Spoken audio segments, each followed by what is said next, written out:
नमस्कार मैत्रिणींनो, आज आपण बनवणार आहोत खुसखुशीत शंकरपाळी। यासाठी मी इथे अर्धा किलो मैदा आणि 1 वाटी तूप, 1 वाटी दूध आणि 1 वाटी साखर घेतले आहे। सगळ्यात आधी मी इथे गॅसवर दूध आणि साखर विरघळून घेणार आहे।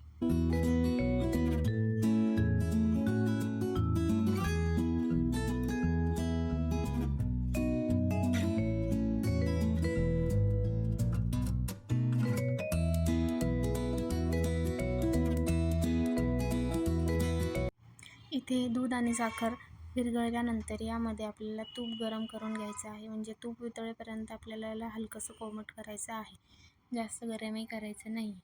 तूप छान विरघळून घेतलं। आता आपल्याला जो आपण अर्धा किलो मैदा घेतला आहे त्याच्यामध्ये हे जे आपलं मोहन आहे हे थोडं थोडं घालून याचा घट्टसर असा एक गोळा बनवून घ्यायचा आहे। तर सगळ्यात आधी यामध्ये मी थोडासा ओवा टाकून घेते।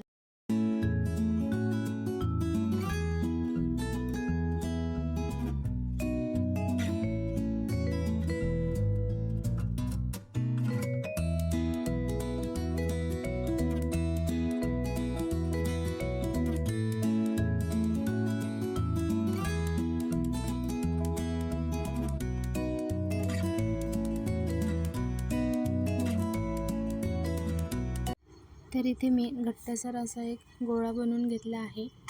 तर आता आपल्याला यातला छोटासा पोर्शन घेऊन याची एक जाडसर पोळी लाटून घ्यायची आहे शंकरपाळी बनवण्यासाठी। तुम्हाला हवी त्या आकाराची पोळी तुम्ही लाटू शकता। मला पर्सनली जाडसर शंकरपाळी आवडतात, म्हणून मी ते थोडीशी जाडसर पोळी लाटून घेऊन त्याचे काप करणार आहे।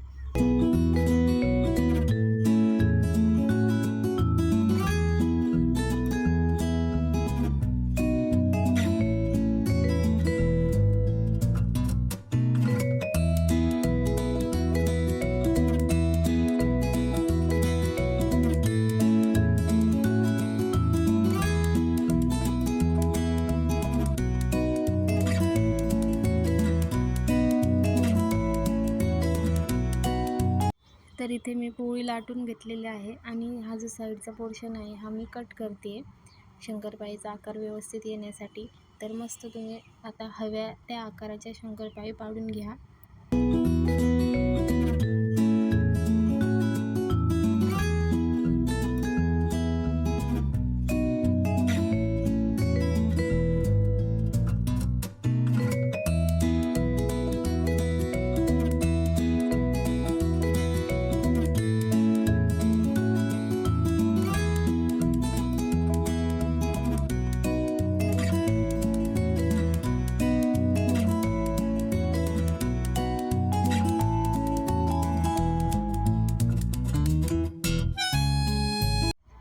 बघू शकता कसे मस्त शंकरपाळी पडलेले आहे। तर अर्धा किलो मैद्यामध्ये माझ्या इथे एवढ्या शंकरपाळ्या बनवून झालेल्या आहेत। तर आता आपण या तळून घेऊया। यासाठी मी तेल गरम करायला ठेवलेलं आहे। तेल हलकंसं गरम झालं की त्याच्यामध्ये मी शंकरपाळी टाकते। फार कडकडीत गरम तेलात शंकरपाळी तळायच्या नाहीत।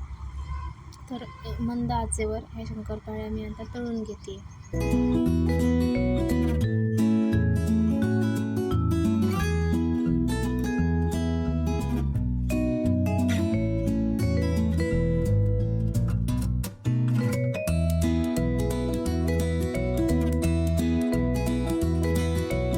बघू शकता एकदम खरपूस अशा आपल्या शंकरपाळी तळलेल्या आहेत। आता यातलं आपण तेल निथळून घेऊया।